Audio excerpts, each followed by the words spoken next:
오늘 말씀 주제는 원래는 팔을 걷어붙이신 하나님인데요. 부제로 제가 뭐라고 지었냐면 불임절의 의미라고 제가 따로 붙여놓은 것이 있습니다. 구약 성경을 보면요, 하나님께서 모세오경 그 율법을 통해서 이것을 지켜라라고 하는 절기들이 꽤 있어요. 뭐가 있을까요? 유월절, 그죠? 모세의 10번째 재앙을 통해서 결국은 이스라엘 백성들 어린 양의 피가 묻혀진 이스라엘 백성들을 하나님께서 살리시고 나머지 그 피가 묻혀져 있는 집의 장자를 다 죽이셨던 사건, 그래서 출애굽할 수 있었던 사건, 이걸 기념하는 게 유월절이죠. 그 다음에 급하게 이 이스라엘 백성들이 급하게 부랴부랴 짐을 싸가지고 도망치듯이 출애굽을 하다 보니까 제대로 음식을 가지지 못한 거죠. 그래서 이스트를 넣지 않은 빵을 먹었다라고 해서 그것을 기념해서 일주일 동안 무교절을 지킵니다. 그러니까 이런 절기들이 하나님께서 너희들이 이것을 지켜라, 그러면서 내가 너희를 어떻게 인도하시는지 네가 기억해라 라고 하는 차원으로 지키라고 하는 절기들이 꽤 있는 거예요. 뭐 유월절, 무교절, 뭐 칠칠절, 뭐 이런 절기들이 지키라고 했던 절기인데, 근데 이 모세오경에서 지키라고 하지 않았던, 언급이 되어 있지 않은 절기임에도 불구하고 지금 유대인들이 지키고 있는 절기가 두 개가 중요한 것이 있습니다. 하나는 뭐냐면 수전절이라고 하는 절기예요. 이건 뭐냐면 구약 성경에서 신약 성경으로 넘어가는 그 사이에 계속해서 구약 성경의 말서부터 이스라엘 백성들은 로마의 지배 가운데 있었거든요. 로마의 통치 가운데 있었는데 한 100년 정도 기간 동안 이스라엘 사람들이 우리가 독립운동을 일으키자라고 해서 하시딤 운동이라고 하는 운동을 해서 자기들이 이스라엘을 탈환했던 적이 있어요. 그래서 성전을 재탈환해서 그동안 오랜 기간 동안 이방에 의해서 점령당했던 성전이 얼마나 우상이나 이방의 때 때문에 굉장히 많이 더럽혀져 있겠어요. 그러니까 이제 우리가 성전을 다시 한번 회복했으니까 성전을 청소하자. 그래서 성전을 청소한 그 날을 즐거워하고 기뻐하는 것, 이것이 수전절입니다. 이 수전절이라고 하는 절기는 예수님의 그 복음서에도 나오는 절기예요. 그 다음에 또 하나가 오늘 제가 나누게 될 불임절이라고 하는 절기입니다. 이 불임절은 어떤 거냐면 우리나라 달력으로는 3월 중순쯤에 벌어지는 일입니다. 3월 한 12일이나 13일경에 벌어지는 건데요. 유대인의 달력으로는 12번째 달 아달월이라고 합니다. 그 아달월에 지켜지는 절기고요. 지금도 유대인들이 가장 즐거워하게 지켜지는 절기가 바로 이 불임절입니다. 우리 예수님을 믿는 그리스도인들에게는 부활절을 굉장히 중요하게 생각하잖아요.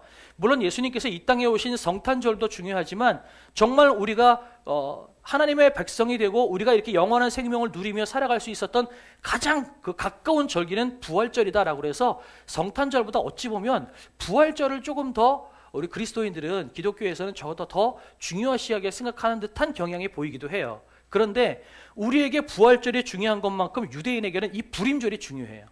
그래서 불임절을 지금 사진에 보시는 것처럼 불임절이 되면 저렇게 온 나라가 들썩거리면서 축제를 벌입니다. 자, 저렇게요. 그러면서 이 불임절은 에스더서를 읽고요. 그 다음에 가난한 사람들에게 이렇게 나눠주고 음식을 나눠주고 같이 잔치를 베푸는 그런 절기이기도 합니다. 지금도 이렇게 불임절을 지키고 있어요. 이걸 조금 더 그러면 불임절이 왜 이렇게 됐을까라고 하는 것들을 좀 성경을 통해서 확인해 보려고 합니다. 에스더서 3장 7절에 보면 아하수에로 왕 제20년 첫째 달 곧 니산월에 무리가 하만 앞에서 날과 달에 대하여 부루 곧 제비를 뽑아 12째 달 곧 아달월을 얻은지라. 이게 뭐냐면 하만을 따르는 그런 백성들이 이게 아말렉 족속의 후예거든요.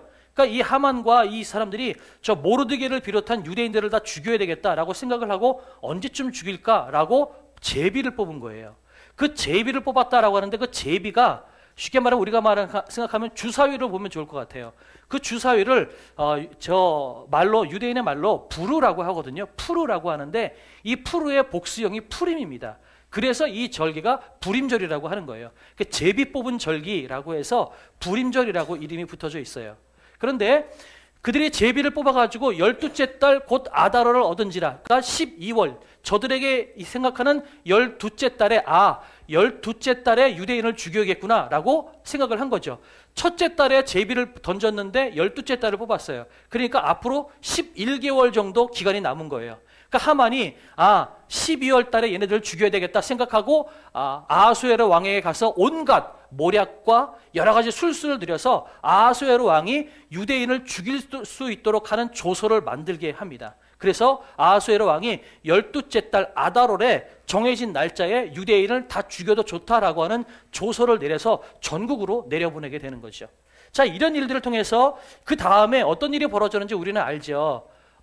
모르드게가 에스더에게 가서 너 기도해라, 네가 해라 그랬더니 에스더가 못하겠습니다 그랬더니 너 하나님께서는 구원하실 건데 너 그러면 잘못될 거다 그랬더니 에스더가 죽으면 죽으리라 라고 하는 말씀을 가지고 하나님 앞에 기도하며 나갔던 그 사건, 여러분 그거 아시죠? 그리고 난 다음에 에스더가 같이 기도합시다. 그리고 아하수에로 왕에게 나아갑니다. 나아가서 왕이 이르되 왕후 에스더여 그대의 소원이 무엇이며 요구가 무엇이냐 나라의 절반이라도 그대에게 주겠노라 하니 에스더가 이르되 오늘 내가 왕을 위하여 잔치를 베풀었사오니 왕이 좋게 여기시거든 하만과 함께 오소서. 그러니까 에스더가 잔치를 베푸는 거예요. 아하수에로 왕에게 내가 왕을 위하여 잔치를 베풀었으니까 오십시오. 그런데 그냥 오지 마시고 왕의 오른팔 신복인 하만도 같이 오면 좋겠습니다. 그리고 나서 잔치를 몇 번을 해요. 그런데 이제 계속해서 대답을 안 해요. 그러니까 아하수에로 왕이 애가 타가지고 야 도대체 소원이 뭐냐? 내가 들어주고 싶은데 말 좀 해라 제발 좀.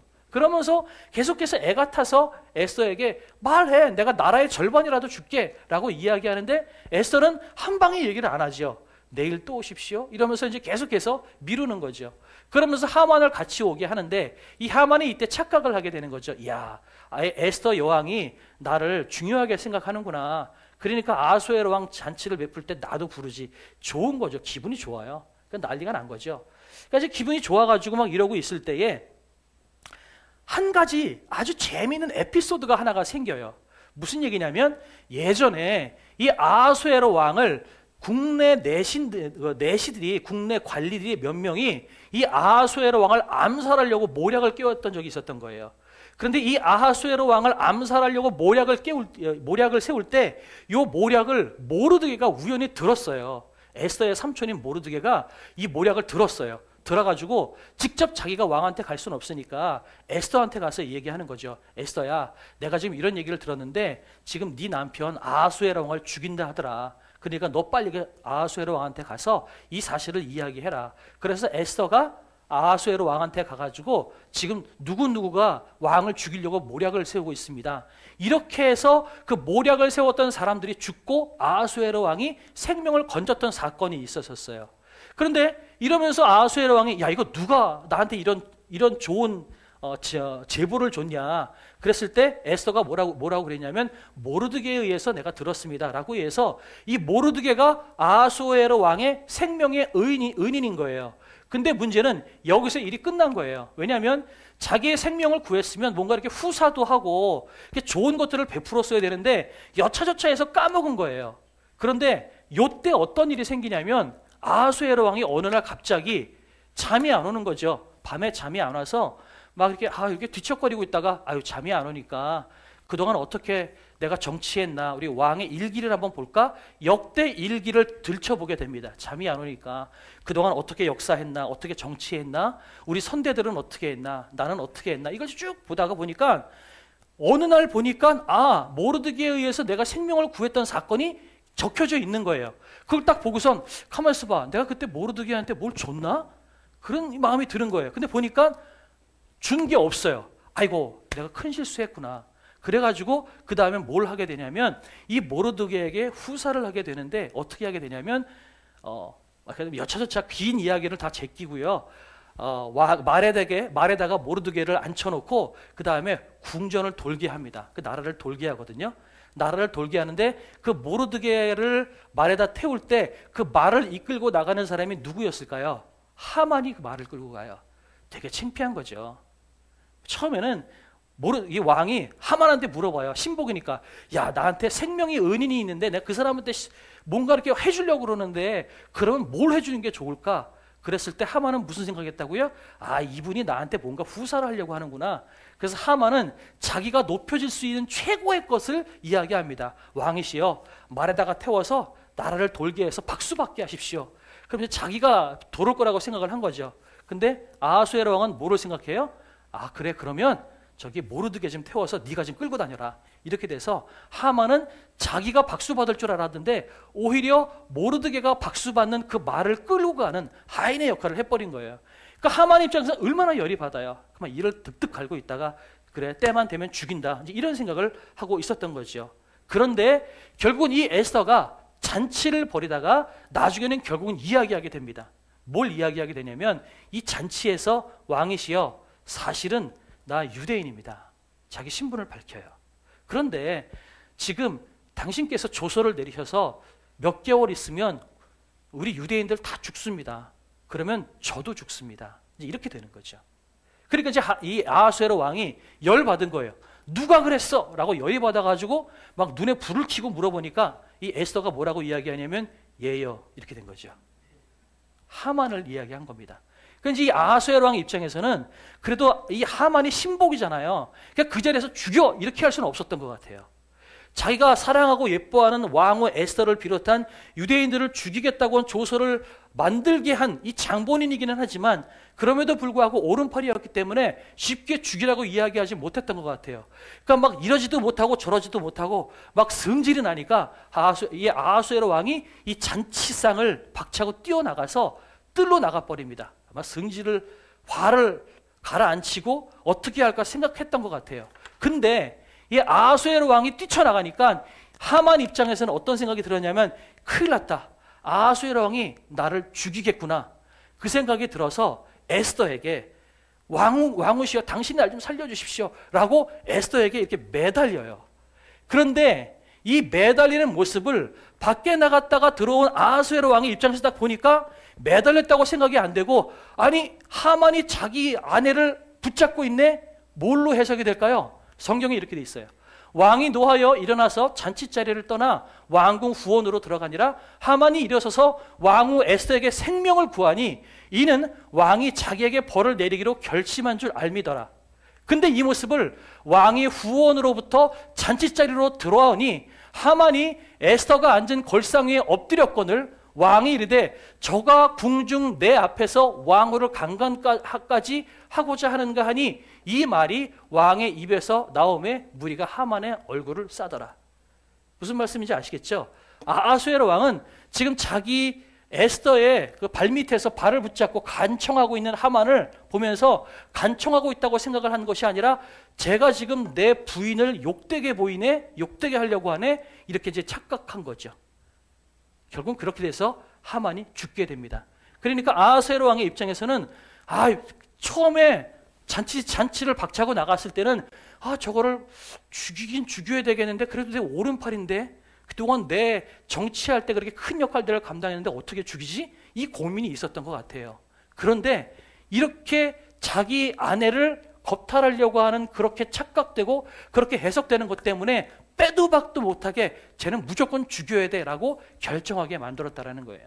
결국 이 사건을 통해서 이 하만은 죽게 됩니다. 이 사건이 이제 불임절의 큰 이야기인데 이걸 통해서 여러분 하나님에 대해서 어떤 하나님인가 몇 가지를 나눠보려고 합니다. 첫 번째, 여러분 역전시키시는 하나님이에요. 역전시키시는 하나님. 정상대로라면 하만과 왕의 조서로 말미암아 유대인들이 다 멸절당해야만 됩니다. 그런데 한 달간이나 얼굴을 보지 않았던 왕비 에스더의 소원을 들어주게 해서 오히려 하만을 죽게 만드는 이 역전극, 이것은 하나님께서 하셨다라는 겁니다. 결국 죽게 된 유대인들이 결국은 하만을 죽이고 오히려 그 나라에서 떵떵거리며 살 수 있는 인생 역전극이 벌어졌다라는 겁니다. 하나님은 죽을 수밖에 없는 상황을 역전시키셔서 살아나게 하시고 오히려 대적들을 죽게 만드신 하나님이시라는 겁니다. 하나님은 우리의 삶에도 마찬가지입니다. 소망이라고 찾아볼 수 없는 상황, 답이 보이지 않는 상황, 그런 절망스러운 상황 가운데에서 하나님은 우리를 역전시키시는 하나님이시라는 사실을 우리가 믿었으면 좋겠습니다. 여러분 고백하시기 바랍니다. 여러분 하나님을 믿으십니까? 아멘. 여러분이 그리스도인임을 믿으십니까? 아멘. 아멘이시죠? 그러면 반드시 하나님은 여러분을 역전시키십니다. 하나님은 당신이 사랑하는 백성들을 그냥 두지 않으십니다. 고난 가운데, 눈물 가운데, 괴로움 가운데 그냥 두지 않으십니다. 반드시 역전시키시는 하나님이시라는 사실 우리가 믿었으면 좋겠습니다. 아무리 노력해도 안 되는 인생, 소망도 없고 주저앉는 인생에게 다가오셔서 하나님은 격려하시고 승리를 주시고 뒤집어 엎으시는 하나님, 역전시키시는 하나님이시라는 사실을 우리가 믿기를 원합니다. 저는 그래서 저 역전이라는 단어를 되게 좋아해요. 역전시키시는 하나님. 하나님은 내 인생 역전시키실 거야. 왜냐하면 내가 하나님을 떠나지 않기 때문에.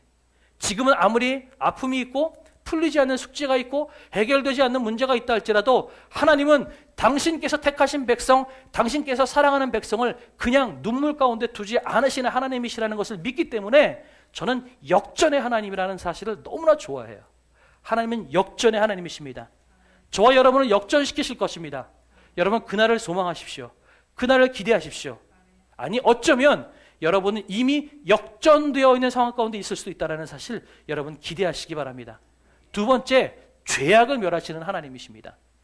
죄악을 멸하시는 하나님. 이건 좀 설명이 필요합니다. 볼까요? 왕후 에스더에게 이르되 유다인이 도선 수상에서 이미 500명을 죽이고 멸하고 또 하만의 10아들을 죽였으니 왕의 다른 지방에서는 어떠하였겠느냐? 이제 그대의 소청이 무엇이냐? 곧 허락하겠노라. 그대의 요구가 무엇이냐? 또한 시행하겠노라. 그러니까 지금 에스더가 오히려 우리를 죽이려고 했던 그 사람들을 멸해 주십시오. 다른 주소를 또 하나를 내려서 결국은 다 죽였다는 얘기예요. 그런데 뭐라고 이야기하냐면 그 수산성, 지금 아하수에로 왕이 별장, 가장 좋은 별장이라고 하는 이 수산성에서만 지금 500명을 죽였대요. 그리고 하만의 10아들까지 다 죽였대요. 그러면서 이 아하수에로 왕이 뭐라고 이야기하냐면, 에스더야, 지금 여기에서만 500명을 죽였는데 그러면 이 전 페르시아 전체를 통틀면 얼마나 많이 죽였겠냐. 그만큼 다 죽였다. 그렇게 이야기하는 거죠. 그런데 거기서 멈추지 않고 에스더야, 또 뭐 소원 있니? 내가 더 뭐 해줄까? 라고 묻는 거죠. 근데 에스더가 뭐라고 이야기하냐면, 왕이 좋게 여기시면 수산에 사는 유다인들이 내일도 오늘 조서대로 행하게 하시고 하만의 10아들의 시체를 나무에 매달게 하소서 하니 왕이 그대로 행하기를 허락하고 조서를 수산에 내리니 하만의 10아들의 시체가 매달리니라. 이거 보면서 여러분 그런 생각 안 드세요? 야, 에스더 저 여자 잔인하네. 아니 다 죽었으면 됐지 뭘 또 한 번 죽이라고 그래. 그죠? 무슨 얘기한 거예요? 수산에 있는 500명을 죽였는데 그럼에도 불구하고 아직 남아있는 사람들이 있을 거라는 거예요. 그러니까 하루만 더 날짜를 쥐어서 한 번 더 죽이게 해주십시오. 이 얘기를 하는 거예요. 그리고 난 다음에 하만의 10아들의 시체를 나무에 매달게 해주십시오. 한편으로 보면 이런 본문 때문에 예수 믿지 않는 사람들이 하나님을 욕해요. 하나님이 어떻게 사랑의 하나님이십니까? 사랑의 하나님은 저렇게 잔인할 수 있겠습니까? 아니 이스라엘만 하나님 백성입니까? 하만도 하나님 사랑하는 사람 아닙니까? 이렇게 이야기하는 거죠. 그러면서 하나님은 온 열방의 하나님이 아니라 이스라엘이라는 부족의 하나님, 이렇게 착각하게 되는 거죠. 이것 때문에 그리스도인들을 공격해요. 지금 이스라엘을 한번 보세요. 지금 이스라엘을 두둔하는 사람들이 저런 생각을 가지고 있는 거예요. 하나님은 이스라엘의 하나님이야. 그러니까 저 하마스, 저런 나쁜 인간들이야. 저거는 다 죽여 없애야 되는 인간들이야. 그러니까 저 사람들을 철저하게 죽여야 돼. 모든 나라가, 전 세계가 반대하는데도 불구하고 이스라엘은 끝까지 하마스를 죽이려고 하잖아요. 여러분 그들이 저런 생각을 가지고 있기 때문에 그래요. 그럼 우리는 저런 본문을 봤을 때 어떻게 해석해야 될까요? 이것은 여러분 형상적으로 해석하는 것이 아니라 저런 본문이야말로 하나님의 성품을 영적으로 해석해야 되는 본문이라는 겁니다. 무슨 얘기냐면 하나님은 죄악을 멸하시는 하나님이시라는 거예요. 철저하게 하나님은 죄악을 멸하시는 하나님이시라는 사실을 여러분 믿었으면 좋겠어요. 사실 성경 곳곳에 구약 성경을 가만히 보면 하나님은 이스라엘의 하나님처럼 보이기도 해요. 그런데 나중에 예언서에 가보면 하나님께서 뭐라고 말씀하시냐면 블레셋, 에돔, 페르시아, 바벨론, 내가 이 백성들도 내 백성이다. 얘네들도 돌아오기를 원한다. 그런데 얘네들이 끝까지 돌아오지 않고 자기들 주관을 가지고 우상을 섬기며 악한 일을 행했기 때문에 내가 얘네들을 멸한다라고 하나님께서 예언서를 통해서 말씀하세요. 결국 하나님은 무슨 말씀을 하시는 거예요? 이스라엘의 하나님이 아니라 하나님은 이방인을 포함한 온 열방의 하나님이에요. 하나님은 우리 대한민국의 하나님이시기도 해요. 그런데 왜 멸하셨을까요? 왜 에돔이 멸해지고 왜 블레셋이 왜 가나안 백성들이 결국은 하나님께서 진노하시게 만드셨을까요? 끝까지 하나님을 거부하고 악한 길로 갔기 때문에 결국은 그렇게 된 거예요. 다시 말씀드려서 하나님은 사랑의 하나님이시기는 하지만 끝까지 하나님을 거부하고 죄악 가운데 있는 백성들 결국은 심판대 가운데 오르게 된다는 거예요. 하나님은 신실하신 하나님이에요. 영원하신 하나님이에요. 그러나 우리 인생의 끝에 우리는 누구나 다 심판대에 갈 것이라는 것을 우리가 기억해야만 돼요. 만약에 죄 짓고 악한 일을 행하고 똑같이 지금처럼 사는 사람들이 모두 다 사랑의 하나님이니까 다 용서해야지. 그래서 모두 다 천국에 갔다고 생각을 해보세요. 그럼 그게 천국이겠어요? 지금 이 세상하고 똑같은데? 천국에서도 사기치고 여러분 이게 천국이겠어요? 아니에요. 하나님은 어떤 하나님이냐? 당신께서 택하신 백성을 끝까지 돌보시는 신실하신 하나님이시라는 거예요. 여러분 당신께서 택하신 백성을 이라고 하는 이 전제를 여러분 기억하셔야 돼요. 하나님께서는 하나님을 믿는 백성들, 당신께서 택하신 백성들을 끝까지 돌보시고 사랑하시는 하나님이에요. 그래서 당신께서 택하신 백성들, 당신을 섬기는 당신의 백성들, 사랑하는 자녀들이 잘 살게 하기 위해서 하나님께서는 철저하게 악을 멸하시는 하나님이시라는 거예요. 이렇게 한번 해볼까요? 자, 어떤 남자가 결혼을 했어요.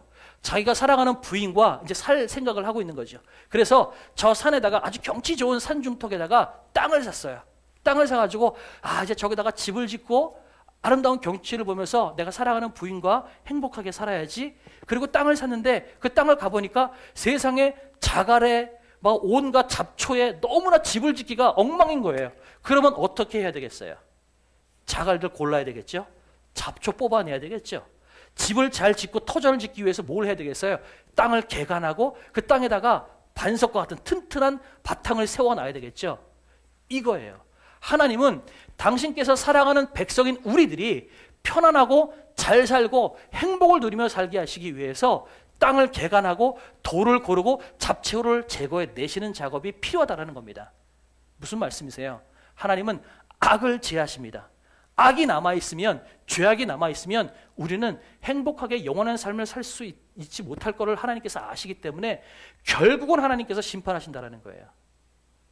하나님께서 택하신 백성을 하나님께서 사랑하셔서 하나님은 악을 철저하게 제거하신다 라고 하는 의미가 저 하만의 10 아들의 시체를 내걸고 하만의 족속들을 끝까지 멸하는 저 장면입니다. 사람을 죽이는 잔인한 하나님으로 해석하는 것이 아니라 하나님께서는 악을 제하시는 하나님이라는 사실을 우리에게 알려주시기 위해서 지금 저 본문을 저렇게 우리에게 주고 있다는 거예요. 하나님은 우리 주변에 있는 악을 끝까지 제하십니다. 철저하게 제하실 것입니다. 논밭에 벼가 익는데 잡초가 났잖아요. 그러니까 하인이 뭐라고 그래요? 주인이시여, 잡초가 같이 자라는데 저거 뽑아버릴까요? 그랬더니 주인이 뭐라고 그래요? 내비둬라. 지금 저거 뽑아버리면 그 잘 익은 벼까지도 뽑힐 수 있으니까 내비둬라. 근데 추수 때 반드시 저거 갈라낼 거다. 그렇게 말씀하시잖아요. 지금 이 땅 가운데 왜 악한 것들이 있고 왜 하나님을 모르는 백성들이 떵떵거리고 잘 살고 왜 저렇게 사람을 괴롭게 하고 눈물 흘리게 하는 사람들이 잘 살까요? 하나님은 무기력한 하나님이실까요? 아니에요. 하나님은 우리가 상처 입지 않게 하기 위해서 하나님은 지금 참고 계시는 거예요. 왜일까요? 하나님이 지금 공의를 행하셔서 죄 있는 사람 다 죽어. 그러면 누구까지 죽어요? 우리도 죽을 수 있어요. 그죠? 그렇기 때문에 하나님은 지금 우리를 보호하시기 위해서 참고 기다리시는 거예요. 그러나 중요한 것은 이 끝은 반드시 있습니다. 심판이 없다고 생각하지 마세요. 악한 사람들이 지금 잘 살고 있기 때문에 하나님은 무기력한 하나님이야. 심판이 없어. 그것이 아니라 참고 계시는 하나님이 반드시 예수님께서 다시 오실 때 그 다시 오시는 예수님은 어떤 주님으로 오세요? 재림주로 심판주로 오신다고 그랬어요. 다시 오실 예수님은, 처음에 오신 예수님은 우리의 죄악을 대신 짊어지시고 고난당하시는 구원의 주님으로 오셨지만 다시 오실 예수님은 심판주로 오시겠다고 말씀하셨어요. 심판하시겠다고 말씀하셨어요. 그러니 여러분, 지금 우리가 예수 안 믿고도 떵떵거리고 자기 고집 부리고 똑똑하다고 잘 사는 사람들, 여러분 그분들을 위해서 기도해야 돼요.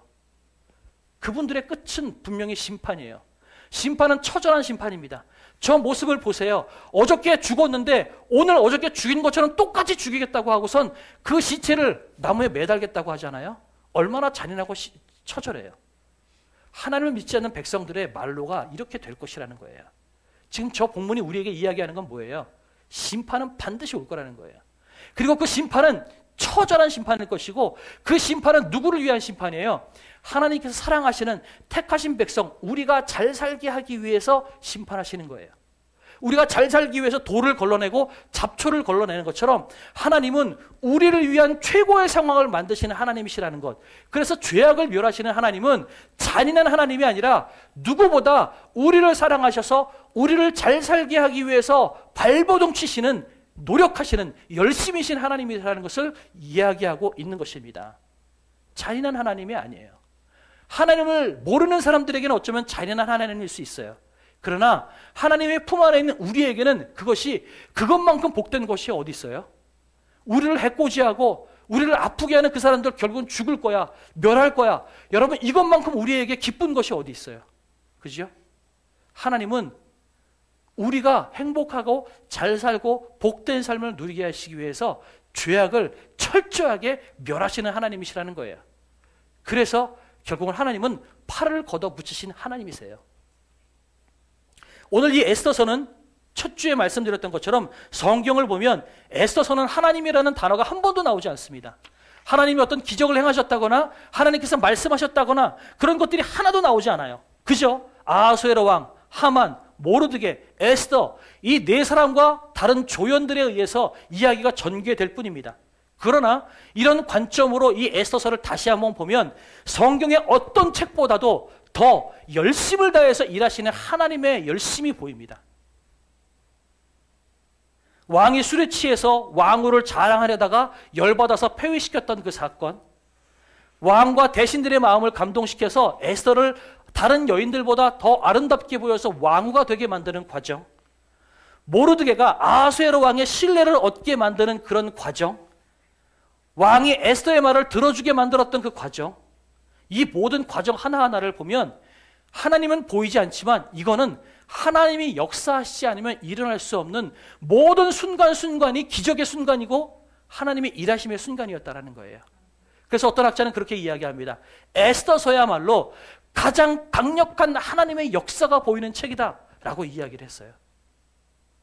하나님은 보이지 않아요. 그러나 다시 한번 눈을 비비고 에스더서를 보면 하나님은 팔을 걷어붙이신 하나님이에요.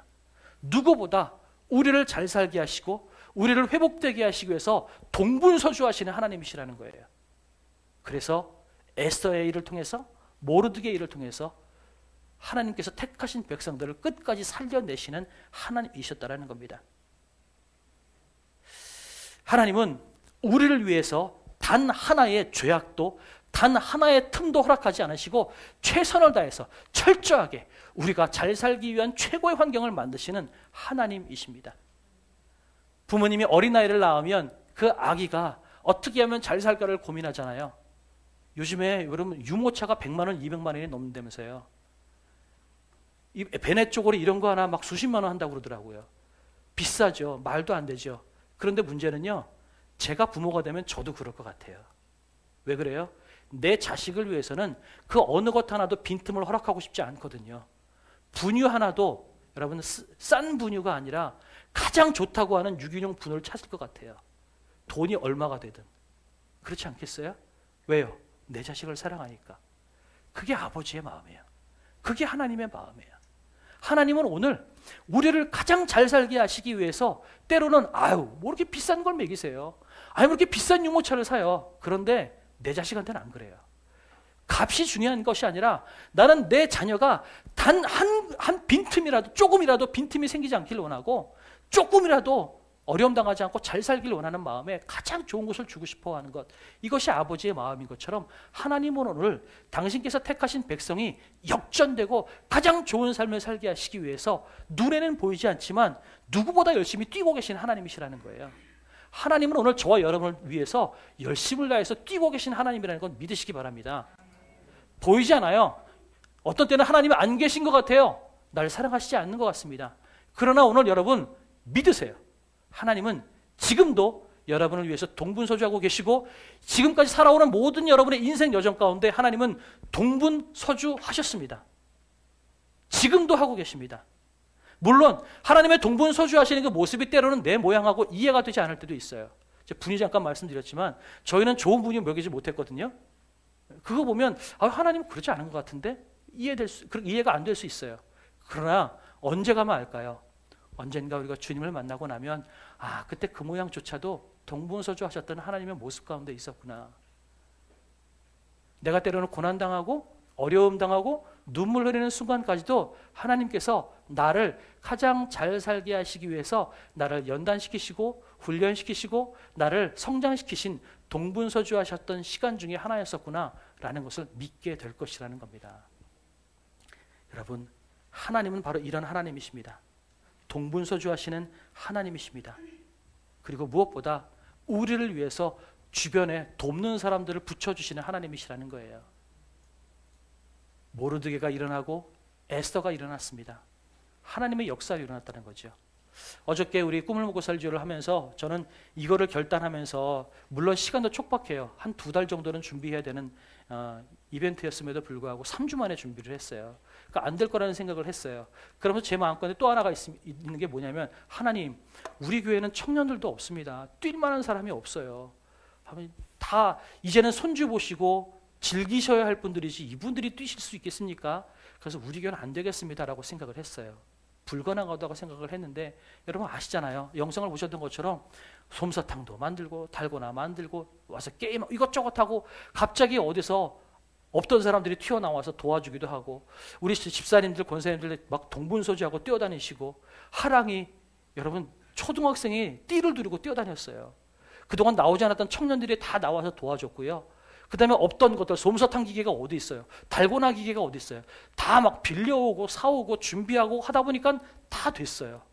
전 이걸 보면서 물론 이 행사를 기분 좋게 끝내는 것도 감사하지만 저는 이 행사를 통해서 누구를 봤냐면 하나님, 우리 교회 가운데 숨겨진 하나님의 사람들이 있었군요라는 것을 제가 보게 됐어요. 저는 하나님 연세들이 많아서 안 돼요. 다들 힘드셔서 안 돼요. 저는 그 생각을 해가지고 불가능하다고 생각을 했거든요. 근데 하나님께서 야, 내가 할 수 있는데 네가 불가능하다고 생각하지 말아라.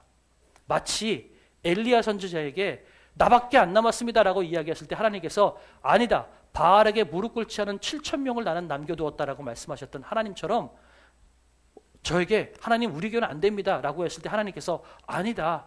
내가 되게 할게. 그랬더니 갑자기 여기저기서 일어나셔서 도와주시고 섬겨주시고 하다 보니까 됐어요.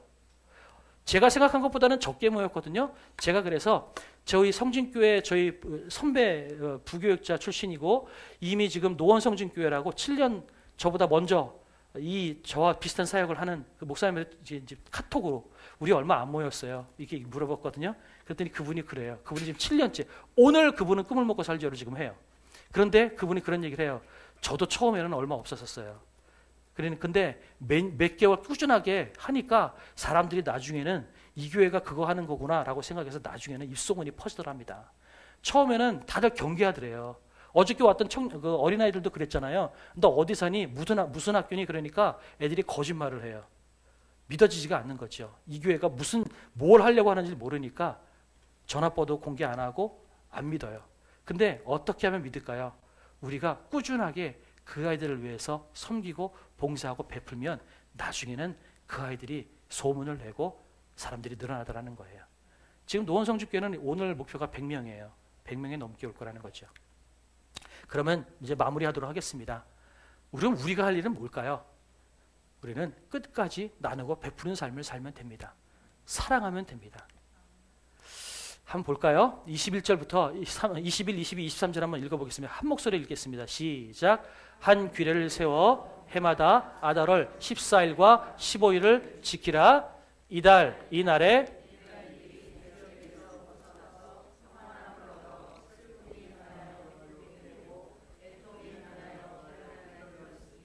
이 두 날을 지켜 잔치를 베풀고 즐기며 서로 예물을 주며 가난한 자를 구제하라 하매 그러므로 네 죄송합니다. 잠깐만요. 네, 한 절을 안 해놨네요. 여기까지만요. 제가 한 절을 빼뜨렸나 봐요. 자, 여기까지만 하겠습니다. 보세요. 하나님께서 우리 슬픔이 변하여 기쁨이 되고 애통이 변하여 길할 날이 되게 했대요. 우리의 인생이 그렇습니다. 하나님께서 우리의 슬픔이 변하여 기쁨이 되고 우리 애통이 변하여 길한 날이 되게 하십니다. 저와 여러분이 이것을 믿기를 원합니다. 하나님은 우리의 슬픔을 슬픔 가운데 내버려 두지 않으십니다. 우리를 기쁨으로 인도하시는 하나님이십니다. 그러면 그것을 믿으면 우리는 뭐 해야 돼요? 하나님, 우리 슬픔이 변하여 기쁨이 되게 하시고 애통이 변하여 길하게 해주십시오 라는 것은 하나님의 몫이에요. 이미 하나님께서 하셨다고 합니다. 그럼 우리는 뭐 해야 돼요? 그거 놓고 기도할 필요 없는 거예요. 우리는 뭘 해야 돼요? 잔치를 베풀고 즐기고 서로 예물을 주며 가난한 자를 구제하라. 하나님께서 우리의 인생을 책임져 주시고 우리의 모든 삶을 이미 슬픔을 기쁨으로 변화시켜 주셨으니 우리는 거기에 연연할 필요 없고요.